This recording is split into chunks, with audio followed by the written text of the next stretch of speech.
హే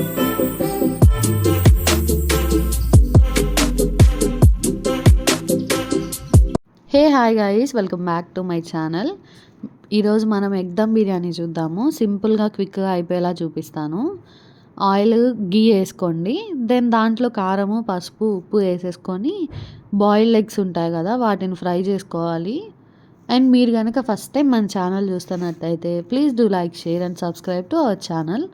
మిరియాల పొడి కంపల్సరీ ఎగ్లో వేయాలండి, అప్పుడే మనకు కొంచెం స్మెల్ రాకుండా ఉంటుంది. అలా ఎగ్కి మనము ఘాట్లు పెట్టేసుకొని వేసేసుకోవాలి. మరీ మనకి ఫ్రై అయ్యేలాగా అవసరం లేదు, జస్ట్ కొద్దిసేపు ఫ్రై చేస్తే సరిపోతుంది. ఇది బ్యాచిలర్స్ కూడా ఈజీగా చేసుకునేలా చూపించాను. సింపుల్గా క్విక్గా అయిపోతుంది. బాగా డ్రైగా అయితే మాత్రం రోస్ట్ చేయొద్దు, జస్ట్ ఒక 2 మినిట్స్ 3 మినిట్స్ ఉంచితే చాలు. దెన్ వెంటనే అవి ఫ్రై అవ్వగానే తీసేసుకోండి. పక్కకు తీసేసుకొని దాంట్లో మళ్ళీ కొంచెం ఆయిల్ గీయో యాడ్ చేసేసుకొని ఆ గ్రేవీ ప్రాసెస్ స్టార్ట్ చేయడమే. చాలా అంటే చాలా సింపుల్గా అయిపోతుంది. నీట్గా ఒక ప్లేట్లోకి పక్కకి తీసేసుకోండి. సేమ్ ఇలా నేను చూపించినలాగే ఫ్రై అయితే చాలు, మరీ డీప్గా అవ్వద్దు. మస్ట్గా గుర్తుపెట్టుకోండి. అండ్ ఆనియన్స్ 2 ఆనియన్స్ తీసుకున్నాను అండ్ 4 పచ్చిమిర్చి తీసుకున్నాను. దాన్ని కొంచెం దగ్గరకు అయ్యేలాగా ఫ్రై చేయండి. మరీ చిన్నగా కట్ చేసుకోవాల్సిన అవసరం లేదు, అలా నేను చూపించినట్టు ఆ సైజులో కట్ చేసుకోండి. దెన్ ఎన్నే పక్కన ఒక గిన్నెలో వాటర్ తీసుకొని దాంట్లో బిర్యానీ మసాలా ఉంటుంది కదా, అవన్నీ వేసుకోండి. అల్లం వెల్లుల్లి పేస్ట్ అక్కడ వాటర్లో అండ్ ఇక్కడ ఫ్రైలో కూడా వేసేసుకోండి. 2 స్పూన్లు వేసుకోండి, సరిపోతుంది. అదేంటంటే మన రైస్ కోసము దమ్ చేస్తాం కదా, సో ఒక పక్క కర్రీ అవుతూ ఉంటే ఒక పక్క రైస్ కూడా అవుతుంది, క్విక్గా అయిపోతుంది. అండ్ ఇలా 2 స్టవ్స్ ఉంటే కనుక ఇలా చేసుకోండి.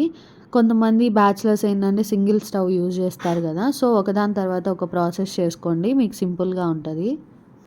లైట్గా ఉప్పు వేసుకోండి కర్రీలో. అండ్ ఇంకా రైస్ వేసే వాటర్లో మాత్రం చాలా ఎక్కువ వేసుకోండి. ఉప్పు కసం అంటారు కదా, అలా అవ్వాలి. అలా అయితేనే మనకి రైస్కి కొంచెం టేస్ట్ పడుతుంది. సో ఇటు సైడ్ కూడా మాడకుండా 2 మేనేజ్ చేసుకోగలగాలి మీరు, అట్లానే చేసుకుంటేనే స్పీడ్గా అవుతుంది. అండ్ టమాటా ప్యూరీ 2 టమాటాలతో తీసుకున్నాను నేను. అండ్ 1 కప్పు బ్రౌన్ ఆనియన్ తీసుకున్నాను. దాన్ని బాగా చేత్తో నలిపేసి వేసుకోండి. మీరు బ్రౌన్ ఆనియన్ మేకింగ్ కానీ జింజర్ గార్లిక్ పేస్ట్ మేకింగ్ కానీ ఇంతవరకు చూడకపోతే నేను కింద డిస్క్రిప్షన్లో లింక్స్ ఇస్తాను, వెళ్ళి చూసేయండి. చాలా ఈజీగా చూపించాను. అండ్ గరం మసాలా కూడా అది ఎలా చేసుకోవాలో కూడా నేను ప్రాసెస్ చూపించాను, ఇప్పుడే వెళ్ళి చూసేయండి.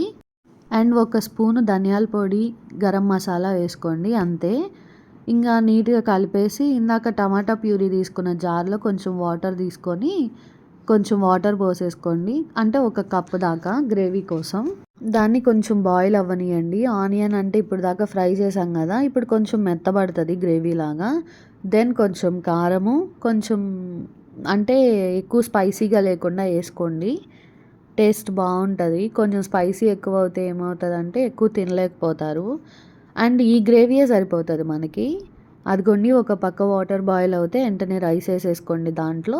అండ్ దెన్ దీంట్లో ఎగ్స్ వేసేసుకోండి, 2 కలిపేసుకొని ఈలోపు ఎగ్స్ కూడా బాయిల్ అవుతాయి. అంటే గ్రేవీలో కొంచెం బాయిల్ అయితేనే టేస్ట్ ఫ్లేవరు ఎగ్స్కి వచ్చేస్తుంది. ఇంకా లిడ్ పెట్టేసుకొని బాయిల్ చేసుకుందాం ఎగ్స్. ఈలోపు రైస్ కూడా బాయిల్ అవుతుంది. మనకి రైస్ ఏంటంటే ఒక 80% బాయిల్ అయితే చాలు. ఇంకా నీట్గా లేయర్స్ లాగా ఆల్రెడీ మీకు ప్రాసెస్ తెలిసే ఉంటుంది, దమ్ బిర్యానీకి ఎలా అయితే ప్రాసెస్ చేస్తామో అంతే. కాకపోతే ఇది ఎగ్, అది చికెన్ అంతే. త్వరలో చికెన్ దమ్ బిర్యానీ కూడా నేను పోస్ట్ చేస్తాను. చాలామంది ఈద్కి మీకు ఏం కావాలి అంటే ఇన్స్టాగ్రామ్లోనేమో కొంతమంది దమ్ బిర్యానీ కావాలన్నారు, యూట్యూబ్లోనేమో కద్దుకా కీర్ కావాలన్నారు. డెఫినెట్గా ఆ 2 త్వరలో పోస్ట్ చేస్తాను. మీరు కనుక ఇంకా నన్ను ఇన్స్టాగ్రామ్లో ఫాలో అవ్వకపోతే డిస్క్రిప్షన్లో లింక్ ఇచ్చేస్తాను, ఫాలో అయిపోండి. అక్కడే డీటెయిల్స్గా మీకు అన్నీ తెలుస్తాయి, ఎప్పుడు ఏ పోస్ట్ ఉంటుంది ఏంటి అనేది చాలా క్లియర్గా మెన్షన్ చేస్తాను. ఇన్స్టాగ్రామ్లో కూడా ఫాలో అయిపోండి. ఏదైనా లింక్స్ ఇవ్వాలన్నా కూడా నాకు ఇన్స్టాగ్రామ్ అయితే ఈజీగా ఉంటుంది, సో గుర్తుపెట్టుకోండి, లింక్ డిస్క్రిప్షన్లో ఇస్తాను. ఇందాక రైస్ బాయిల్ చేసిన వాటర్ ఉన్నాయి కదా, దాన్ని అలాగా ఒక గ్లాస్ వచ్చేలాగా చుట్టూ లేయర్స్ లాగా వేసేసుకోండి, అంతే. మళ్ళీ కొంచెం వాటర్ తీసుకొని అదే వాటర్ని దాంట్లో కొంచెం కలర్ యాడ్ చేసుకోండి, రెడ్ కలరు. అంటే బిర్యానీ ఫ్లేవర్ దానివల్లే ఎందుకో నాకు అట్రాక్ట్‌గా అనిపిస్తది. సో, మీకు నచ్చితే ఏసుకోండి లేదంటే లేదు.